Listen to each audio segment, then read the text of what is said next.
Hello friends, എല്ലാവർക്കും നമസ്കാരം. ഹൈപ്രപ്പിൻ്റെ dairy farm ഇൻസ്ട്രക്ടറുടെ കോഴ്സ് ഏപ്രിൽ 17 മുതൽ നമ്മൾ ആരംഭിക്കുകയാണ്. അപ്പോൾ നമ്മുടെ കോഴ്സിൻ്റെ ഭാഗമായിട്ട് ഫാക്കൽറ്റി പാനലാണ് നിങ്ങളിപ്പോൾ ഇവിടെ കാണുന്നത്. നമ്മുടെ ഫിസിക്സ് ടീച്ചറിനെ കിട്ടിയിട്ടില്ല. ടീച്ചർ ക്ലാസ്സൊക്കെ എടുത്ത് ഇങ്ങനെ ഓടി നടക്കുകയാണ്. അതുകൊണ്ട് ടീച്ചറിന് വരാൻ പറ്റിയിട്ടില്ല, ഗോപിക ടീച്ചർ. ബാക്കി ഉള്ള നമ്മുടെ സുവോളജി ഫാക്കൽറ്റി ആയിട്ടുള്ള കൃഷ്ണ ടീച്ചറുണ്ട്. അതുപോലെ തന്നെ മാത്സ് എടുക്കുന്ന റിസ്വാന ടീച്ചറുണ്ട്. നമ്മുടെ കെമിസ്ട്രി എടുക്കുന്ന ആരതി ടീച്ചറുണ്ട്. അപ്പോൾ ടീച്ചറെ, നമുക്കിപ്പോൾ ഈ ഡയറി ഫാം ഇൻസ്ട്രക്ടറുമായി ബന്ധപ്പെട്ട് ഒരു പൊതുവേ ഉള്ളൊരു PSCയുടെ ഒരു സിലബസ് അല്ല. അപ്പോൾ ഇവിടെ നമുക്ക് വളരെ സ്പെസിഫിക് ആയിട്ടുള്ള ചില ഏരിയകൾ മാത്രമാണ് പഠിക്കേണ്ടത്. അപ്പോൾ ഒരു മാത്സ് ഫാക്കൽറ്റി എന്ന നിലയിൽ ടീച്ചറിന് എന്താണ് ഈ മാത്സ് പഠിച്ചെടുക്കുക എന്ന് പറയുന്നത്, പ്രത്യേകിച്ച് ഇത്രയും വെയിറ്റേജിൽ ചോദിക്കുമ്പോൾ അത് എങ്ങനെയാണ് കുട്ടികൾക്കത് ചെയ്യാൻ സാധിക്കുക? അത് സർ, പണ്ട് മുതലേ ഉള്ള ഒരു കൊച്ചുനാൾ മുതൽ കുട്ടികളിൽ ഇങ്ങനെ ഇൻബിൽട്ടായി അവർ കേട്ട് തഴമ്പിച്ച് വളരുന്നൊരു കാര്യമാണ്. കണക്കൊരു വളരെ പാടുള്ളൊരു വിഷയമാണ്, വളരെ ബുദ്ധിയുള്ള മനുഷ്യർക്ക് പഠിക്കാൻ പറ്റുന്നൊരു വിഷയമാണെന്ന് അതൊരു തെറ്റായൊരു ധാരണ കുഞ്ഞുങ്ങൾ ചെറുപ്പത്തിലേ പഠിച്ചു വരുന്നു. ഒരു കോമ്പറ്റീറ്റീവ് എക്സാം ലെവലിലേക്ക് വരുമ്പോൾ, പ്രത്യേകിച്ച് കേരള PSC പഠിക്കുന്ന ഒരു 90% കുട്ടികളും കണക്ക് വളരെ ബുദ്ധിമുട്ടാണ്. ആ ഒരു ചിന്തയോടുകൂടി തന്നെയാണ് ഇവരിതിനെ അപ്രോച്ച് ചെയ്യുന്നത്. ഞാൻ പറയുന്നത് കണക്ക് ഒരിക്കലും ഒരു പാടുള്ളൊരു വിഷയമല്ല. ഒരു ആവറേജ് സ്റ്റുഡൻറ്റിനും, നമ്മൾ ചെറുപ്പം മുതൽ കണക്ക് കൂട്ടി പഠിക്കുന്നവരാണ്, ഒരു ആവറേജ് സ്റ്റുഡൻറ്റിനും പഠിച്ചെടുക്കാൻ പറ്റുന്നൊരു വിഷയമാണ് കണക്ക്. ഇപ്പോൾ നമുക്കിവിടെ കിട്ടിയിരിക്കുന്ന ടോപ്പിക്സ് വളരെ സിമ്പിളായ ടോപ്പിക്സാണ്. ശരിക്കും ഗ്രാജുവേഷൻ ലെവലിൽ നമുക്ക് പറയാൻ പറ്റില്ല. ഒരു ടോപ്പിക്ക് ശരിക്കും സ്കൂൾ ലെവലാണ്, ബാക്കി 9 ടോപ്പിക്കുകൾ +2 ലെവലാണ്. നമ്മൾ +2-ന് വളരെ വാസ്റ്റായിട്ട് മാത്സ് പഠിക്കുന്നവർ, അതിൻ്റെ ഒരു 10% സാധനങ്ങളെ അതിലുള്ളൂ. പക്ഷെ നമ്മൾ നേരത്തെ പഠിച്ചു തുടങ്ങണം. പഠിക്കുന്ന കാര്യങ്ങൾ ഒരിക്കലും കാണാതെ പഠിക്കരുത്. കണക്ക് കാണാതെ പഠിക്കേണ്ട ഒരു വിഷയം. കണക്ക് എപ്പോഴും മനസ്സിലാക്കി പഠിക്കുക. നമ്മളുടെ ഇതുവരെയുള്ള കോഴ്സുകളിലും ഞാൻ വളരെ ബേസിൽ നിന്നാണ് പഠിപ്പിച്ചു തുടങ്ങുന്നത്. അപ്പോൾ അതേപോലെ തന്നെ ബേസിൽ നിന്ന് പഠിപ്പിച്ചു തുടങ്ങണമെന്നാണ് ഞാൻ ഉദ്ദേശിക്കുന്നത്. അപ്പോൾ ആ ബേസ് തൊട്ട് എൻ്റെ കൂടെ വന്നാൽ ഉറപ്പായും കവർ ചെയ്യാൻ പറ്റുന്ന ഒരു ടോപ്പിക്കേ ഉള്ളൂ. അത് സുഖമായി നമുക്കതിൽ ഒരു ടോപ്പിക്ക് ഒഴിച്ച് 9 ടോപ്പിക്കും ഈസിയാണ്. ആ 10ാമത്തെ ടോപ്പിക്ക് എൻ്റെ പ്രിയപ്പെട്ട ടോപ്പിക്കാണ്. അപ്പോൾ അത് എനിക്ക് 100% ഗ്യാരണ്ടി തരാൻ പറ്റും. ആ ടോപ്പിക്കും കവർ ചെയ്യാൻ പറ്റും. ആദ്യം തൊട്ടേ പഠിക്കുക, ഏറ്റവും അധികം കണക്കുകൾ ചെയ്ത് പഠിക്കുക. കുട്ടികൾക്ക് പറ്റുന്നൊരു ധാരണയാണ്, ഒരിക്കൽ ക്ലാസ്സിൽ പഠിച്ചൊരു ടോപ്പിക്ക് പിന്നെ അവർ വായിക്കും. ഒരിക്കലും നമ്മളത് ചെയ്യരുത്. എപ്പോൾ കണക്ക് പഠിച്ചാലും ചെയ്ത് പഠിക്കണം. മാക്സിമം ക്വസ്റ്റ്യൻസ് വർക്കൗട്ട് ചെയ്യുക, പ്രീവിയസ് ക്വസ്റ്റ്യൻസ് വർക്കൗട്ട് ചെയ്യുക, കോൺസെപ്റ്റ് മനസ്സിലാക്കുക. ഇത് 3 ഉണ്ടെങ്കിൽ ഞാൻ മനസ്സിലാക്കുന്നിടത്തോളം സുഖമായി 20 മാർക്ക് കവർ ചെയ്യാൻ പറ്റുന്ന ടോപ്പിക്കാണ് നമ്മുടെ എക്സാമിൻ്റെ. പൊതുവെ പലരും ചെയ്യുന്നത് ഈ മാത്സ് ഏറ്റവും അവസാനത്തേക്ക് മാറ്റി വെക്കാറുണ്ട്. അത് ആദ്യം തിയറി ബേസ്ഡ് ആയിട്ടുള്ള എല്ലാം പഠിച്ചിട്ട് അവസാന നിമിഷം നമുക്ക് ഇതൊക്കെ ഒന്ന് ചെയ്ത് നോക്കാമെന്നുള്ള രീതി. അപ്പൊ അങ്ങനെ പ്രിപ്പയർ ചെയ്യാൻ പോകുന്നവർക്ക് എന്തെങ്കിലും ഒരു കുഴപ്പമുണ്ടോ? അതാണ് ഏറ്റവും വലിയ കുഴപ്പം. കണക്ക് നിങ്ങളെല്ലാം കൂടെ പഠിക്കേണ്ട. ഇപ്പോൾ ഒരു നമുക്ക് സെറ്റ്സ് ഉണ്ട്. സെറ്റ്സിനകത്ത് ഒരു ടോപ്പിക്ക് നിങ്ങൾക്ക് ഇഷ്ടം പോലെ, നമുക്ക് ഈ എക്സാമിന് സമയമുണ്ട്, ആ ഒരു ടോപ്പിക്ക് ഒരാഴ്ച ആ ഒരു ടോപ്പിക്ക് മാത്രം പഠിക്കുക. ആ ഒരു ടോപ്പിക്ക് മാത്രം പഠിച്ച് അത് തറോ ആയതിനു ശേഷം അടുത്ത ടോപ്പിക്ക് പഠിക്കുക. ഇപ്പം ഞാൻ ഏറ്റവും സിമ്പിൾ ടോപ്പിക്കിൽ നിന്നാണ് തുടങ്ങുന്നത്. സിമ്പിൾ ടോപ്പിക്സ് തുടങ്ങി അത് അവരതിനോട് യൂസ്ഡായി ഏറ്റവും പാടുള്ള ആൾക്കും കണക്ക് ഇഷ്ടപ്പെട്ടിട്ടേ ഞാൻ ഡിഫിക്കൽട്ടിലേക്ക് പോകത്തുള്ളൂ. പക്ഷേ നമ്മൾ വർക്കൗട്ട് ചെയ്യണം, എല്ലാ ദിവസവും വർക്കൗട്ട് ചെയ്യണം. അതുപോലെ ഞാൻ എപ്പോഴും കുട്ടികളോട് പറയുന്നത്, നമ്മൾ ഒരിക്കൽ ചെയ്ത ക്വസ്റ്റ്യൻ പേപ്പർ വീണ്ടും ചെയ്യണം. അതായത് ഒരു മാത്സിൻ്റെ ഒരു പ്രീവിയസ് ക്വസ്റ്റ്യൻ എടുത്ത് 20 ക്വസ്റ്റ്യൻ നമ്മൾ ഇന്ന് ചെയ്യുന്നു. ചിലപ്പോൾ നമുക്ക് ഇന്ന് അത് ചെയ്യാൻ 30 മിനിറ്റ് എടുക്കും. അതേ ക്വസ്റ്റ്യൻ നമ്മൾ നാളെ ചെയ്ത് നോക്ക്, 5 മിനിറ്റ് പിന്നെയും കുറയും. അങ്ങനെ ആവർത്തിച്ച് ഒരേ ക്വസ്റ്റ്യൻസ് ചെയ്യുക. നമ്മുടെ ക്വസ്റ്റ്യൻസ് മാത്രമല്ല നമ്മൾ ചെയ്യേണ്ട, നമ്മളുടെ ടോപ്പിക്കുമായി ബന്ധപ്പെട്ട് നമുക്ക് ഇപ്പോൾ വളരെ വാസ്റ്റാണ്. കാരണം നമ്മുടെ കയ്യിൽ ഫോണുണ്ട്, ഇൻ്റർനെറ്റ് ഉണ്ട്, ഏത് ടോപ്പിക്സും നമുക്ക് ക്വസ്റ്റ്യൻസ് കിട്ടും.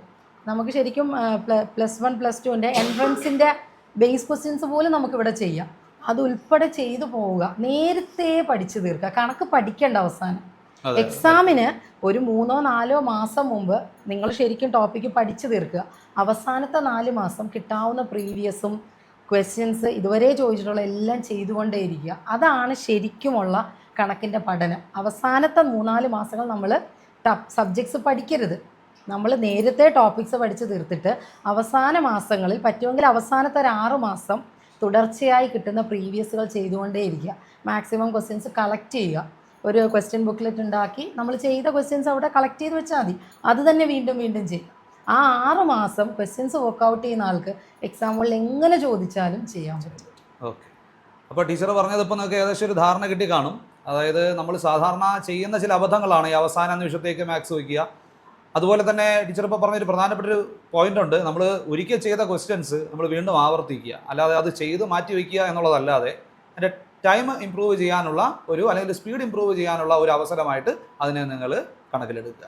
Okay teacher. അടുത്തതായിട്ട് നമ്മുടെ സുവോളജി എന്ന് പറയുന്ന വിഷയം എങ്ങനെയാണ് ഹാൻഡിൽ ചെയ്യേണ്ടത് അല്ലെങ്കിൽ പഠിക്കേണ്ടത് എന്നാണ് നമുക്ക് അറിയേണ്ടത്.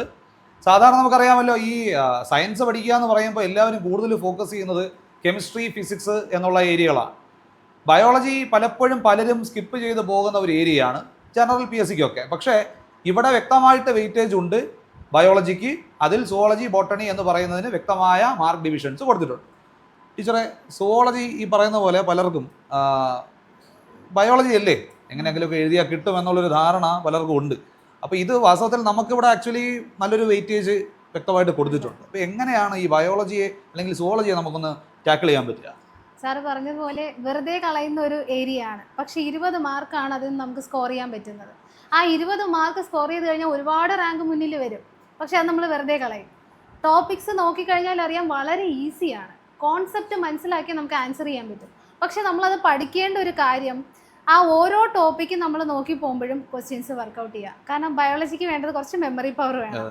നമ്മുടെ മൈക്രോബയോളജി, ബാക്ടീരിയയുടെ പേര്, ഡിസീസിന്റെ പേര്, ഇതെല്ലാം പഠിക്കുമ്പോൾ വേണ്ടത് കുറച്ച് മെമ്മറൈസ് ചെയ്യാൻ അറിയാം. അതാണ് എല്ലാവരും പറയുന്ന ഒരു പോയിന്റ്. ഇത്രയും വാക്കുകൾ, ജീവജാലങ്ങളുടെ പേര് പഠിക്കുക എന്ന് പറയുന്നത് വലിയൊരു ചലഞ്ച്. അത് സിമ്പിൾ ആയിട്ടുള്ള കാര്യമല്ല. പഠിച്ചവർ പോലും മറന്നുപോകും. നമ്മൾ പഠിപ്പിച്ചാലും കുറച്ച് ക്ലാസ് കഴിയുമ്പോൾ അത് മറന്നുപോകും. അപ്പോൾ എന്ത് ചെയ്യണം? നമ്മളത് എഴുതി വെച്ചോ അല്ലെങ്കിൽ എവിടെയെങ്കിലുമൊക്കെ ഒട്ടിച്ച് നോട്ട് പാഡിലോ അങ്ങനെ എന്തെങ്കിലും ടെക്നിക്ക് വഴി നമ്മളത് ആ ഒരു ഷോർട്ട് ഫോം ഉണ്ടാക്കിയോ സിമ്പിൾ ആയിട്ടുള്ള അങ്ങനെ എന്തെങ്കിലും ടെക്നിക്സ് വഴി നമ്മൾ പഠിച്ച് വെക്കണം. അത് ആദ്യമേ ക്വസ്റ്റ്യൻ പേപ്പേഴ്സ് വർക്കൗട്ട് ചെയ്താൽ നമ്മളത് പെട്ടെന്ന് മെമ്മറൈസ് ചെയ്യും. അല്ലാതെ നമ്മൾ റിവൈസ് ചെയ്തിരുന്നു കഴിഞ്ഞാൽ കുറേ ടൈം പോകും.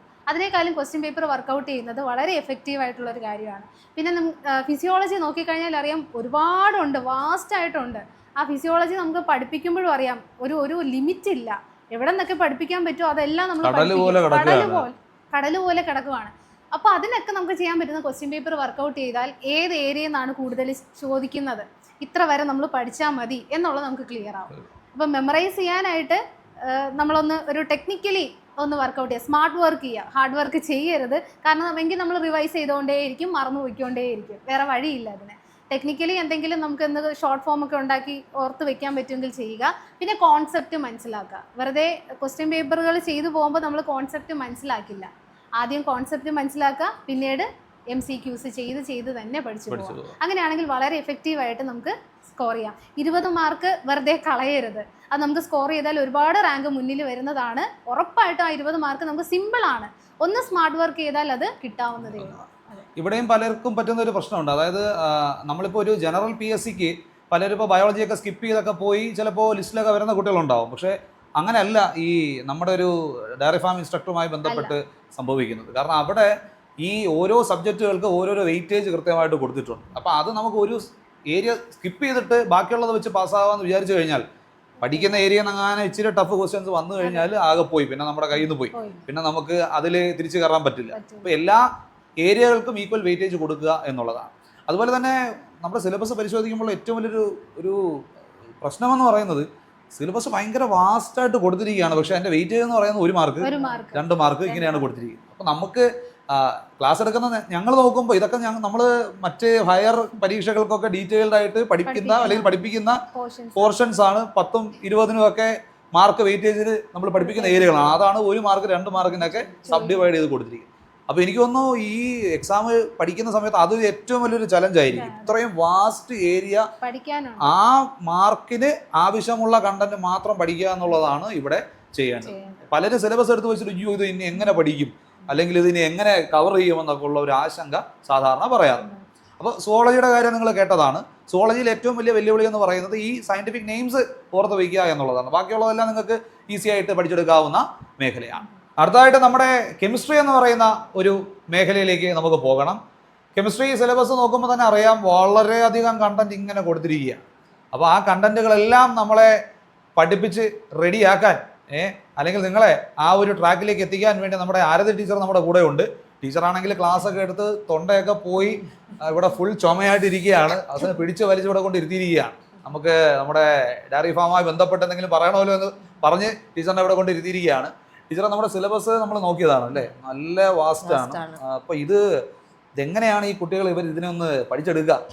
ഇതിൽ ഏറ്റവും ഇമ്പോർട്ടൻ്റ് ആയിട്ട് നോക്കേണ്ടത് മാർക്ക് ഡിസ്ട്രിബ്യൂഷൻ്റെ കാര്യം തന്നെ. കാരണം നമ്മൾ കണ്ടതിൽ മെജോറിറ്റിയും 1 മാർക്കിൻ്റെ ഒരു 1 മാർക്കിൻ്റെ മൊഡ്യൂളാണ്. ആ മൊഡ്യൂളിനകത്ത് അത്യാവശ്യം നല്ല വാസ്റ്റ് ആയിട്ടുള്ള ടോപ്പിക്സ് ഉണ്ട്. ഈ എല്ലാ ടോപ്പിക്സും കവർ ചെയ്ത 1 മാർക്കിൻ്റെ ഒരു പോർഷൻ മാത്രം ഇങ്ങനെ കോൺസെൻട്രേറ്റ് ചെയ്യുന്നതിന് പകരം നമ്മൾ ആ ഒരു 4, 3, 2, 1 ആ ഒരു പാറ്റേൺ ഫോളോ ചെയ്യുന്നതായിരിക്കും കുറച്ചും കൂടെ ബെറ്റർ. അതുപോലെ പ്രീവിയസ് ഇയർ ക്വസ്റ്റ്യൻസിൽ പ്രധാനമായിട്ട് നമുക്കിപ്പോൾ നമ്മൾ ജനറൽ PSC പഠിക്കുന്ന ആ ഒരു പാറ്റേണിലല്ല നമുക്ക് ഈ ഡയറി ഫാമിൻ്റെ സിലബസ് ഉള്ളത്. അപ്പോൾ ആരെങ്കിലും ആ ഒരു കോൺസെപ്റ്റിൽ വരുന്നുണ്ടെങ്കിൽ അത് കംപ്ലീറ്റ്ലി അതിന് ഉറപ്പായി ഒരുപാട് വ്യത്യാസമുള്ളൊരു സിലബസാണ് നമുക്കിപ്പോൾ കറൻ്റ്ലി നമുക്ക് ഡയറി ഫാമിൽ ഉള്ളത്. അപ്പോൾ അതുകൊണ്ട് അതിൽ ഓർഗാനിക് കെമിസ്ട്രി പോലുള്ള ടോപ്പിക്സ് എക്സ്ട്രാ വരുന്നതുകൊണ്ട് തന്നെ ഏകദേശം നമ്മളിപ്പോൾ മാത്സ് പറയുന്നത് പോലെ ഓർഗാനിക് കെമിസ്ട്രി നമ്മൾ അധികം നന്നായിട്ട് ഓരോ ക്വസ്റ്റ്യൻസ് വർക്കൗട്ട് ചെയ്താലേ കിട്ടത്തുള്ളൂ. ഈ ഇപ്പോൾ ഓരോ കോമ്പൗണ്ട്സിൻ്റെ പേരായിരുന്നാലും ഓരോന്നും നമുക്ക് എല്ലാം വർക്കൗട്ട് ചെയ്ത് അത്യാവശ്യം നല്ല രീതിക്ക് ക്വസ്റ്റ്യൻസ് പ്രീവിയസ് ഇയർ ആയിരുന്നാലും എക്സ്ട്രാ നമ്മൾ തരുന്നതായിരുന്നാലും നന്നായിട്ട് വർക്കൗട്ട് ചെയ്താൽ മാത്രമേ ഓർഗാനിക് കെമിസ്ട്രി നമുക്ക് കിട്ടുള്ളൂ. ഈ ഓർഗാനിക് കെമിസ്ട്രി ബന്ധപ്പെടുത്തി തന്നെ വീണ്ടും പല പേരിലും വേർഷനിലും വീണ്ടും സിലബസ് വരുന്നുണ്ട്. അതിനകത്തും അത്യാവശ്യം നല്ല വാസ്റ്റ് ഏരിയാസും ഉണ്ട്. നമ്മൾ ഈ സിലബസിനകത്ത് ചിലപ്പോൾ 1, 2, 3, 4 ടോപ്പിക്സ് ആയിരിക്കും. പക്ഷേ ആ ടോപ്പിക്സ് കവർ ചെയ്യണമെങ്കിൽ നമ്മൾ അതിനെക്കാട്ടിലും കാര്യങ്ങൾ പഠിക്കേണ്ടി വരും. അപ്പോൾ ഇതെല്ലാം കൂടെ വരുമ്പോൾ ആ ഒരു മാർക്കിന് ഒരു പെർട്ടിക്കുലർ ഏരിയയിൽ നിന്നും പിക്കപ്പ് ചെയ്യുക എന്ന് പറഞ്ഞാൽ അതാണ് ഏറ്റവും വലിയ ടാസ്ക്. അപ്പോൾ നമ്മൾ ആദ്യം ചെയ്യുന്നതെന്ന് പറഞ്ഞാൽ ഓരോ പോർഷനിൽ നിന്നും ഇപ്പോൾ അത്രയും വാസ്റ്റ് ആണെന്നുണ്ടെങ്കിൽ അതിൽ നിന്ന് എങ്ങനെ നിങ്ങൾക്ക് ആവശ്യമായിട്ടുള്ള കണ്ടന്റ് തരാം, അതായിരിക്കും നമ്മൾ ഫോക്കസ് ചെയ്യാം. ഇപ്പം നേരത്തെ ടീച്ചർ പറഞ്ഞ പോലെ സ്മാർട്ട് വർക്കാണ് ആവശ്യം, ഹാർഡ് വർക്ക് അല്ല. ഹാർഡ് വർക്ക് വേണ്ടാന്നല്ല, പക്ഷേ ഹാർഡ് വർക്കിനേക്കാളും കുറച്ചും കൂടെ എഫക്റ്റ് കൂടുതലാണ്. അപ്പോൾ നമ്മൾ ഓരോ ടോപ്പിക്കിലും ആവശ്യമുള്ളത് മാത്രം പിക്ക് ചെയ്ത് പഠിച്ചാൽ നമുക്ക് അത്രത്തോളം ടൈം എഫിഷ്യൻ്റ്, നമുക്ക് അത്രയും ടൈം സേവ് ചെയ്യാൻ പറ്റും. നമ്മൾ അതുപോലെ ആ ഓരോ ക്വസ്റ്റ്യൻസ് നമ്മൾ പ്രീവിയസ് ഇയർ വർക്കൗട്ട് ചെയ്യുമ്പോൾ ഏത് ടോപ്പിക്കാണ് റിപ്പീറ്റായി വന്നിട്ടുള്ളതെന്ന് നമുക്ക് നന്നായിട്ട് മനസ്സിലാവും. അപ്പോൾ ഏതൊക്കെ മൊഡ്യൂൾസിൽ ഏതൊക്കെ ടോപ്പിക്കിന് നമ്മൾ സ്ട്രെസ്സ് കൊടുക്കണം, ഏതൊക്കെ ടോപ്പിക്സ് നന്നായിട്ട് നമ്മൾ വർക്കൗട്ട് ചെയ്യണം, അങ്ങനെ അതിൽ ജനറൽ PSCയിൽ നിന്നും ആ പാറ്റേണിൽ നിന്നും വ്യത്യാസമായിട്ട് നമുക്ക് എന്തൊക്കെ ഇപ്പോൾ അഡീഷണലി വരുന്നുണ്ട് ഇതെല്ലാം മനസ്സിലാക്കാം. പിന്നെ ഓരോ ടോപ്പിക്സും നമ്മൾ നോക്കുന്ന സമയത്ത് ആ ഒരു ഹാർഡ്നെസ് ലെവൽ എന്ന് പറഞ്ഞാൽ അത്യാവശ്യം അങ്ങനെ പോയിട്ടില്ല. മെജോറിറ്റിയും +2 കവർ ചെയ്യുന്ന ടോപ്പിക്ക് തന്നെയാണ്. അത് +2 അത്യാവശ്യം നല്ല പഠിച്ച കുട്ടികൾക്കാണെങ്കിൽ ഈസി ആയിരിക്കും. എന്ന് പറഞ്ഞിട്ട് പഠിക്കാത്തവരെ നമ്മൾ തഴയും, അങ്ങനെയൊന്നും അല്ല.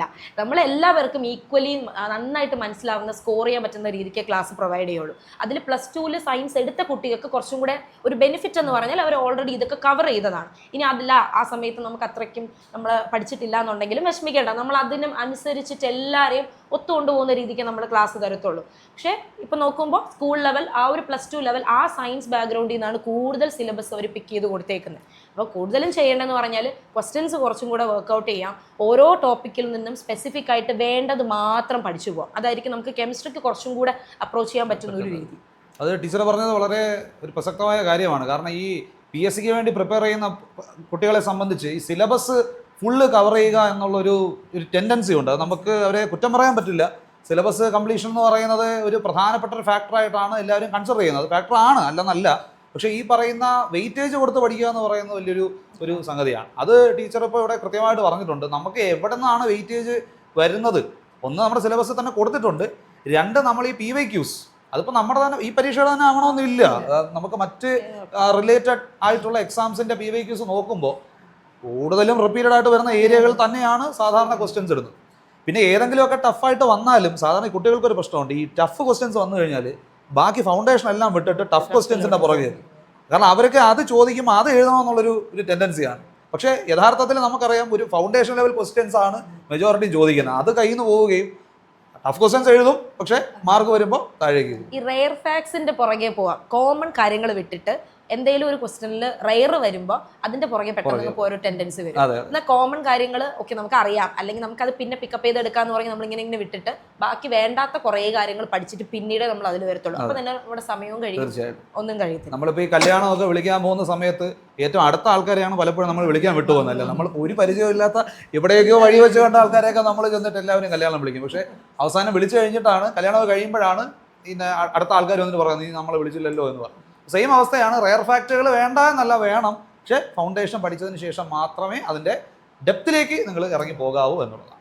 പിന്നെ ഞാൻ കൈകാര്യം ചെയ്യുന്ന ഏരിയ എന്ന് പറയുന്നത് ബോട്ടണിയും നമ്മുടെ ഡയറി സയൻസും ആയിരിക്കും. ബോട്ടണിയുടെ കാര്യം നമ്മൾ നേരത്തെ സുവോളജി പറഞ്ഞതുപോലെ തന്നെ ബോട്ടണി കുറേ കൂടെ സുവോളജിയെ വെച്ച് കമ്പയർ ചെയ്യുമ്പോൾ കുറേ കൂടെ വാസ്റ്റ് ആണ്. അതിൻ്റെ കിങ്ഡംസ് ഒക്കെ നോക്കിക്കഴിഞ്ഞാൽ സുവോളജി പോലെ അല്ല. ബോട്ടണിയൊക്കെ പഠിച്ച ആൾക്കാർക്ക് അറിയാം, അത് കുറേ കൂടെ വാസ്റ്റും കുറേ കൂടെ എന്താ പറയുക, എൻ്റെ ഒരു നമുക്കത് എത്തിപ്പിടിക്കാൻ പറ്റാത്ത ലെവലിലാണ് അവർ സിലബസ് കൊടുത്തിരിക്കുന്നത്. പക്ഷെ അപ്പോഴും ഈ വെയിറ്റേജ് കൃത്യമായിട്ട് അവർ പറയുന്നുണ്ട് നമ്മൾക്ക് എത്ര മാർക്കാണ് കിട്ടുന്നതെന്നുള്ളത്. അപ്പോൾ അത് നമ്മുടെ ഒരു എക്സ്പീരിയൻസ് വെച്ചിട്ട് നമുക്കത് കാണുമ്പോൾ മനസ്സിലാവും ഇതിൽ ഏത് ഏരിയയാണ് ഫോക്കസ് ചെയ്യേണ്ടതെന്നുള്ളത്. പിന്നെ ഇവിടുത്തെ ഒരു സ്പെഷ്യൽ ടോപ്പിക്കായിട്ട് വരുന്നത് ഡയറി സയൻസ് എന്ന് പറയുന്ന അധികം ആർക്കും അങ്ങനെ മറ്റ് പരീക്ഷകളിലൊന്നും പഠിച്ച് വലിയ പരിചയമില്ലാത്ത ഒരു ഏരിയയാണ്. അപ്പോൾ അതും തീർച്ചയായിട്ടും ഡയറി സയൻസ് നമുക്ക് 20 മാർക്ക് തന്നെയാണ്, നല്ല വെയിറ്റേജ് ഉള്ളൊരു ഏരിയയാണ്. അപ്പോൾ അവിടെ സ്കോർ ചെയ്യാൻ പറ്റുന്ന ആൾക്കാർക്ക് കൂടുതൽ മുന്നിലേക്ക് അല്ലെങ്കിൽ നമ്മുടെ റാങ്കിൻ്റെ ഫ്രണ്ടിലേക്ക് കയറി വരാനുള്ള സാധ്യതയുണ്ട്. കാരണം അത് അങ്ങനെ എല്ലാവർക്കും അറിവുള്ള ഒരു ഏരിയ അല്ല. അപ്പോൾ അത് നമ്മൾ ഒന്ന് മെനക്കെട്ടിരുന്ന് പഠിക്കുകയും കൂടെ ചെയ്താൽ ഉറപ്പായിട്ടും നിങ്ങൾക്ക് ആ റാങ്ക് ലിസ്റ്റിൻ്റെ ഏറ്റവും മുന്നിൽ എത്താൻ സാധിക്കും. അപ്പോൾ ഇങ്ങനെ ആണ് നമ്മുടെ സിലബസിൻ്റെ ഒരു നിലവിലെ അവസ്ഥ. അപ്പോൾ ഏപ്രിൽ 17 മുതൽ നമ്മുടെ കംപ്ലീറ്റ് ടീം നിങ്ങളോടൊപ്പം ഉണ്ടാകും. അപ്പോൾ ഈ പരീക്ഷ നമുക്ക് ക്രാക്ക് ചെയ്യണം. നമുക്കറിയാമല്ലോ ഇപ്പോൾ നിലവിലെ PSCയുടെ റിക്രൂട്ട്മെൻറ്റിൻ്റെയൊക്കെ അവസ്ഥ എന്ന് പറയുന്നത് വളരെ കുറഞ്ഞ് വരികയാണ് ഓരോ മാസം കഴിയും തോറും, അല്ലെങ്കിൽ ഓരോ വർഷം കഴിയും തോറും.